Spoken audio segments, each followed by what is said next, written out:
مرحبا بكم الناس الكل. اليوم جيتكم مرحبا بكم الناس الكل. اليوم جيتكم في اون دوزيام كابسول في اون نوفيل ماتيير اسمها ديسيزيون فينانسيير. دونك شنو هي الماتيير هذايا الساعه لازمنا نعرفوا على شنو تحكي على لي ديسيزيون فينانسيير ا لون تيرم دو لونتربريز. هي بالنسبه لنا نحن لي ديسيزيون فينانسيير دو لونتربريز هما زوج. Donc, l'entreprise, comment elle va collecter ses fonds. Donc, les gens vont parler une décision de financement, voilà, plutôt des décisions de financement.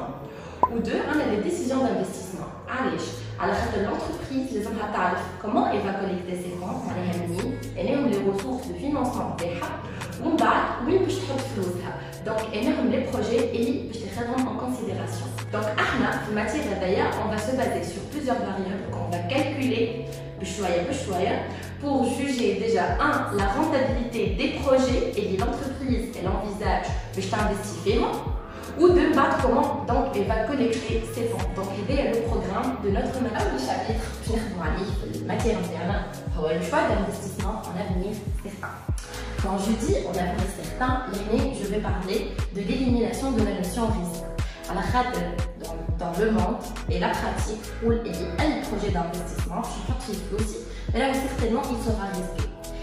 Les je n'ai la notion risque et on va bosser sur plusieurs variables pour juger la rentabilité du projet tout en éliminant qui m'apporte la notion risque.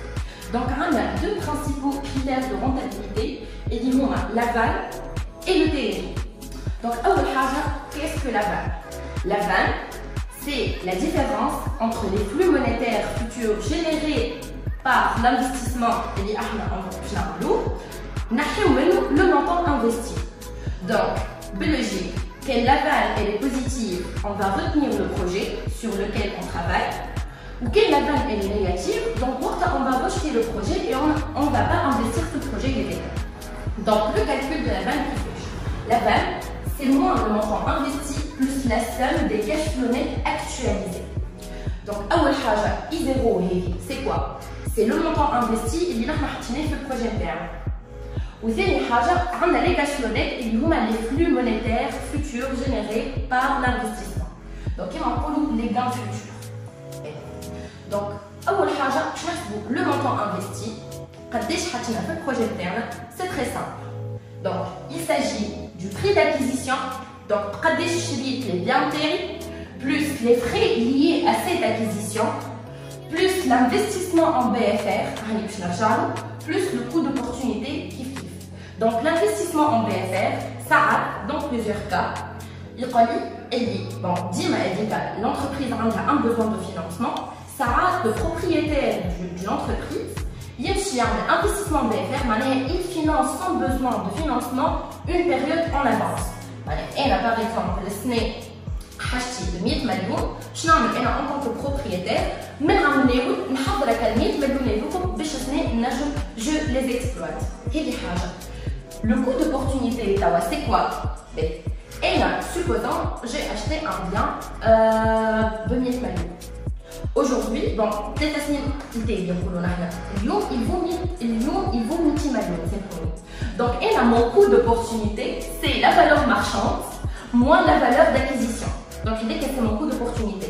Donc, là, comment on calcule le montant investi. Savoir la variable cash flow net. Donc, chez les cash flow net, comme les cash flow net, les flux monétaires futurs générés suite à l'investissement. Donc, les valeurs ce sont les gains futurs. Donc, les cash flow net, ils se calculent de deux manières différentes. Ou bien sûr, il y a un résultat. Donc, soit, je n'ai un chiffre d'affaires où on va déduire les coûts internes, les charges variables ou les charges fixes, ou les dotations aux amortissements, et ce sont des charges aussi, mais ce sont des charges non décaissables. Je n'ai pas l'impôt, donc fois 1 moins le taux d'impôt, avec T, c'est le taux d'imposition. Plus les dotations aux amortissements, on va annuler les dotations aux amortissements qui ce sont des charges non décaissables, moins la variation du BFR, plus la récupération du BFR et la valeur résiduelle. La récupération du BFR et la valeur résiduelle, le besoin de financement il est récupérable la dernière année généralement. Ou la valeur résiduelle, c'est quoi? c'est la valeur de revente du projet ou du bien après son utilisation. Donc, c'est la première formule. La formule où on a le résultat d'exploitation, le résultat avant impôt et le résultat net. C'est la première formule. La deuxième formule, donc les chiffres d'affaires, les coûts variables et les coûts fixes. C'est l'excédent brut d'exploitation.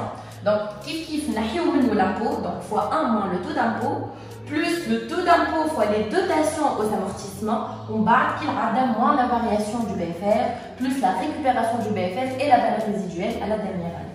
Voilà, donc la vanne, c'est le premier critère de rentabilité. Donc, juste pour nous comme le variable, fait le calcul de les cash flow.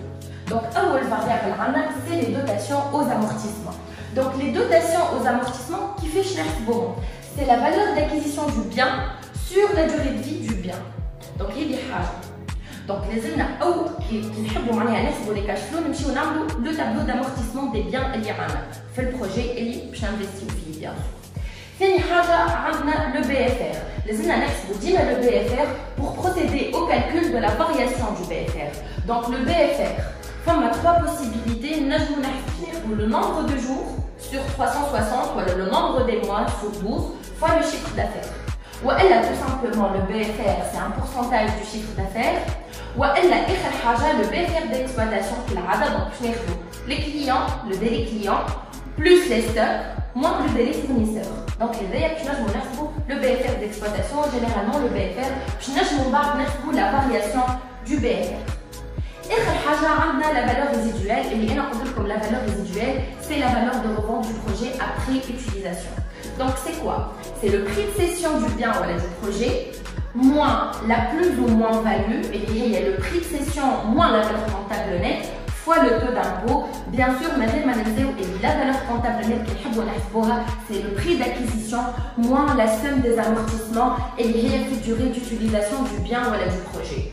Donc, on va calculer les cash flow nets, on va les cash flow nets, le montant investi, puis on la vanne et comme c'est le premier critère de rentabilité. Donc, quelle la vanne qui est positive, on va retenir le projet, le projet il est rentable, ou quelle la vanne elle est négative, là on va rejeter systématiquement le projet. Donc, il y a un critère de rentabilité. Premier critère de rentabilité, c'est le taux de rendement interne. C'est quoi le taux de rendement interne? C'est le taux d'actualisation qui annule la vanne. C'est le taux d'actualisation à partir duquel on commence à avoir des cash flow nets. On ne va plus avoir de pertes. Donc, le TRI, pour le déterminer, la méthode de tâtonnement et d'interpolation linéaire. Et d'ailleurs, on va tout voir dans une application.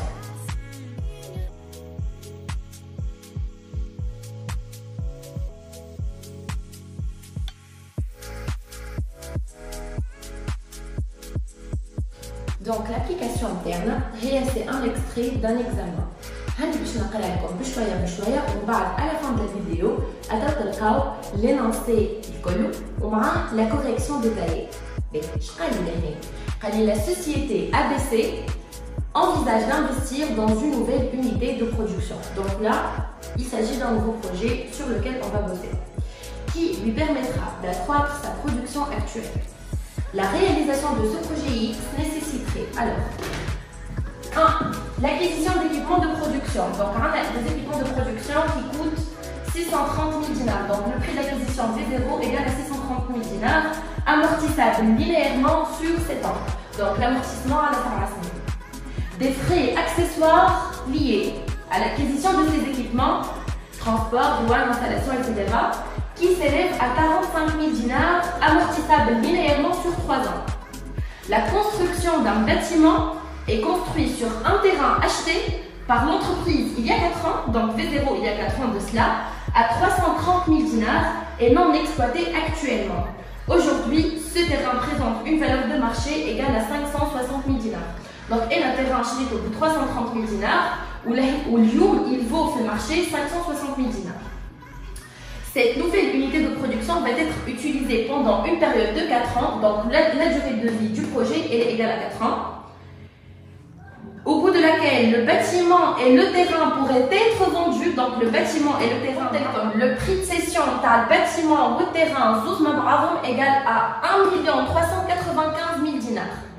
Quand il compte aux équipements, le prix de cession pourrait s'élever à 30% de leur prix d'achat. D'accord? Donc au bout des 4 ans. Ben, les données prévisionnelles relatives à l'exploitation sont les suivantes. Donc, fait l'énoncé, les chiffres d'affaires école, les charges variables et les charges fixes décaissables, y compris l'amortissement. Le BFR, le besoin en fonds de roulement, est estimé comme suit. Le délai de stockage, il est nul, donc stock égale à 0.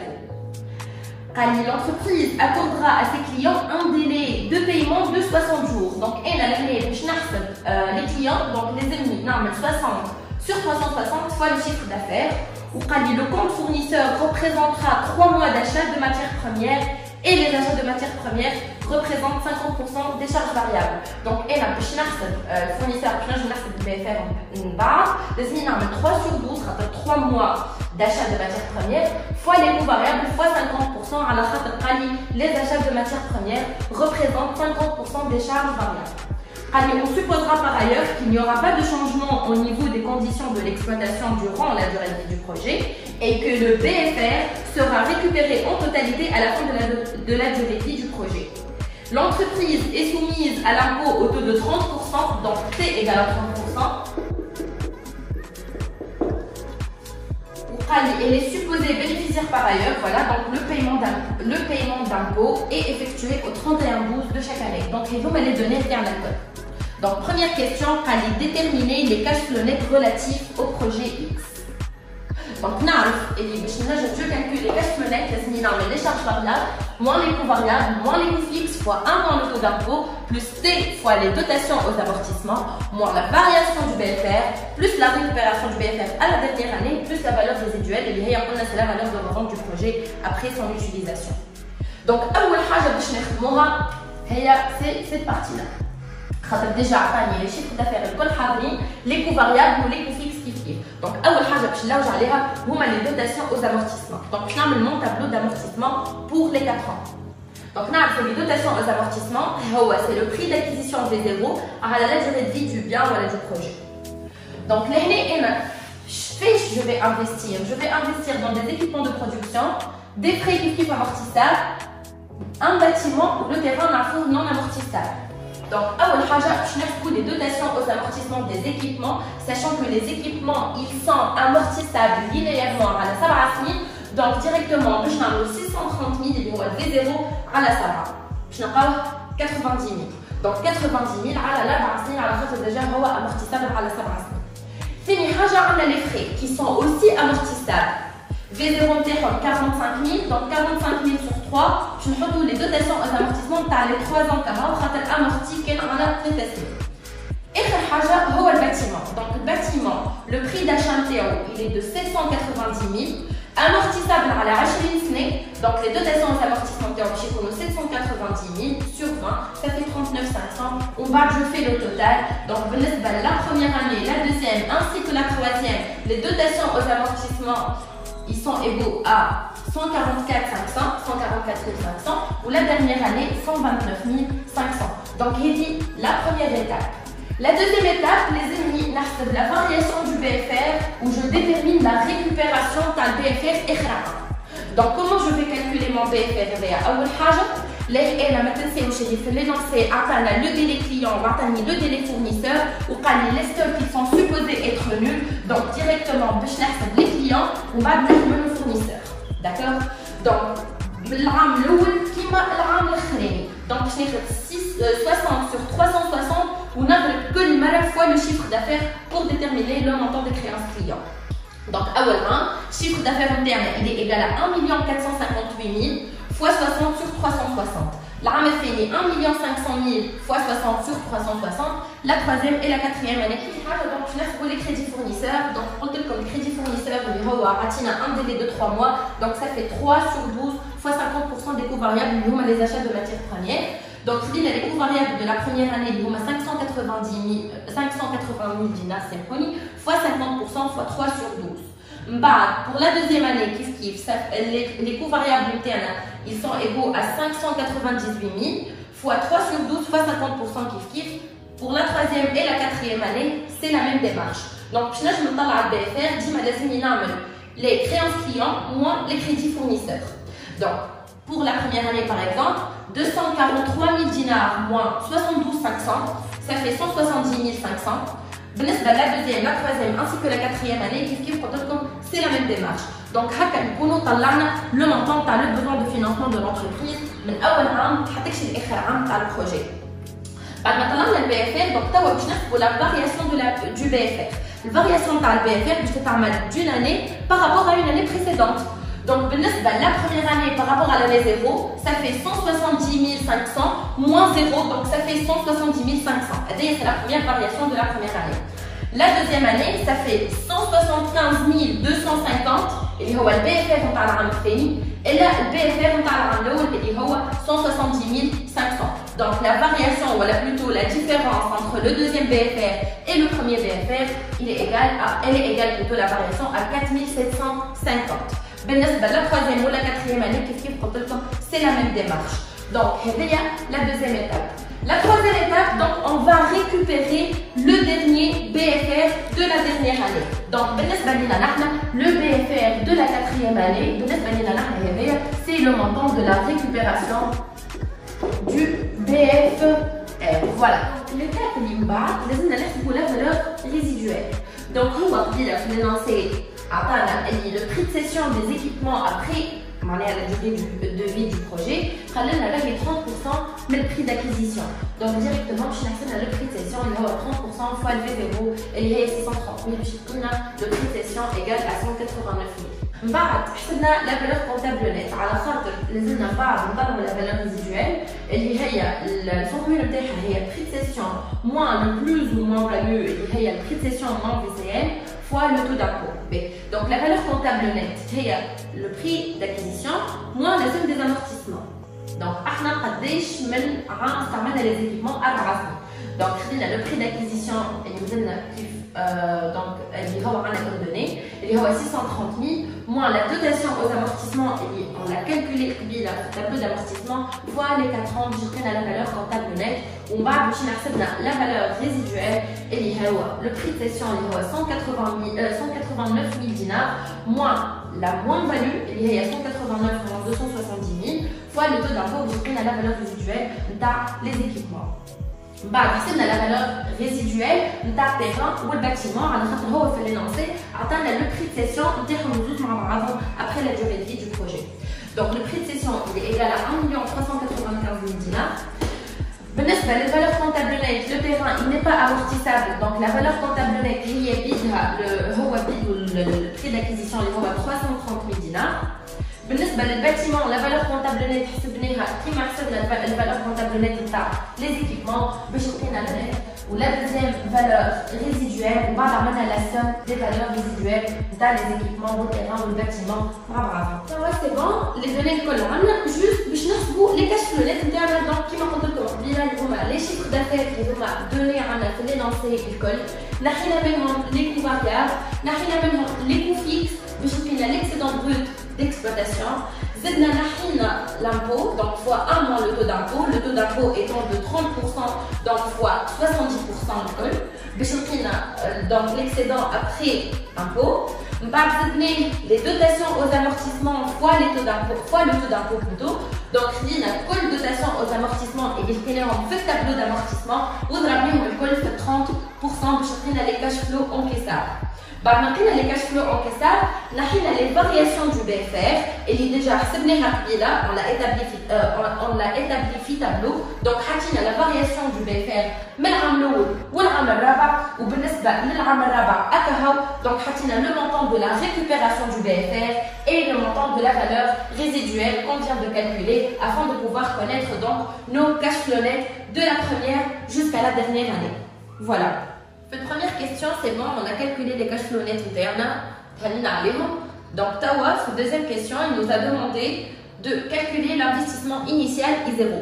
Donc, pour connaître le montant investi, on prend en considération les prix d'acquisition des biens, plus les frais liés à cette acquisition, plus l'investissement en BFR, plus le coût d'opportunité. Donc, l'investissement en BFR, l'année, ما عطانا حتى انفورماسيون تحكي على l'investissement en BFR. لا قال لنا le besoin de financement il est financé d'une année en avance ولا d'une période en avance, donc il est supposé être nul l'investissement هذا.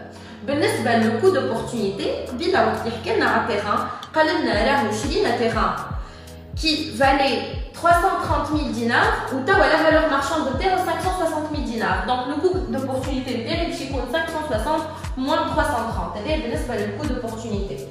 بالنسبة les prix d'acquisition. Donc les prix d'acquisition, on a le prix des équipements, il y a 630 000 dinars. On a le prix de la construction du bâtiment, il y a 790 000. Ou on a le prix du terrain, le prix d'acquisition par terrain, il y a 330 000.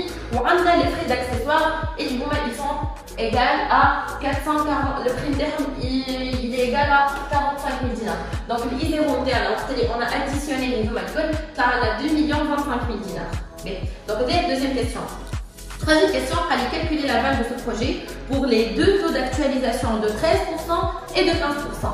Pour calculer la valeur, donc la somme des cash flow net actualisés, il est juste l'actualisation en termes de taux d'actualisation, ou on a le montant investi.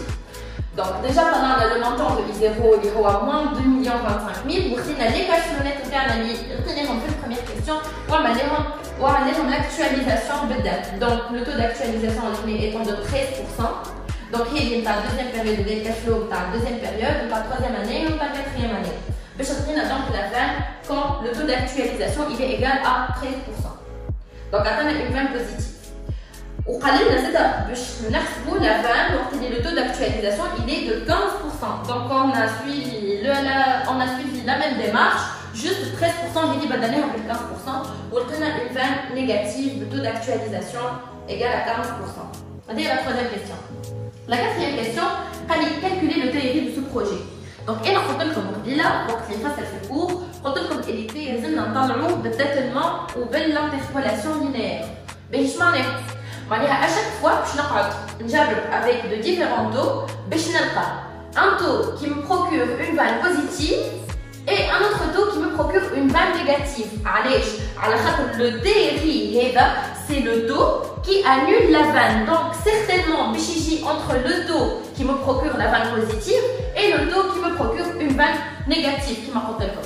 Donc directement et là وقت اللي حسبت la vanne quand K égale à 13% لقيتها positive. وقت اللي حسبت la vanne avec le taux d'actualisation égal à 15%, c'est une vanne négative. Donc le TRI il sera compris entre 13 et 15%. Mais كيفاش باش نحسب تاو؟ باش نعمل TRI moins 13% sur 15% moins 13%, voilà, égal à 0 moins 58 333,149 dinars moins la vanne négative d'ailleurs il y a moins 57 674,650 moins 58 333,149. Donc هذه هي l'interpolation linéaire باش نلقيت le TRI égal à 14%. C'était la quatrième question. Ou cette question, sachant que le coût du capital de l'entreprise ABC est de 12%, donc K égale à 12, devrait-elle retenir le projet X? Ça s'appelle comme on a deux critères, principaux critères de rentabilité. On a un, le van, donc une vanne qui n'est pas positive, on va retenir le projet, ou qui est négative, on va rejeter systématiquement le projet. Ou le deuxième critère, c'est TRI. TRI qui fait, je vais le comparer au coût du capital. Le coût du capital, c'est quoi? C'est le taux de rendement minimum exigé par les investisseurs. Donc, là, on va retenir le projet, donc il est jugé rentable. Ou à l'inverse, le taux exigé par les actionnaires, on va rejeter systématiquement le projet. Donc, le taux exigé par les actionnaires, donc on va juger un projet rentable. Donc, c'est le cours de Inch'Allah, nous allons dans une nouvelle capsule pour vous parler le choix d'investissement dans un cadre incertain, dans un avenir incertain, pour que vous ayez la notion de l'investissement. Et puis, si vous avez besoin d'autres informations, contactez-moi sur le 25 68 68 69. Et merci.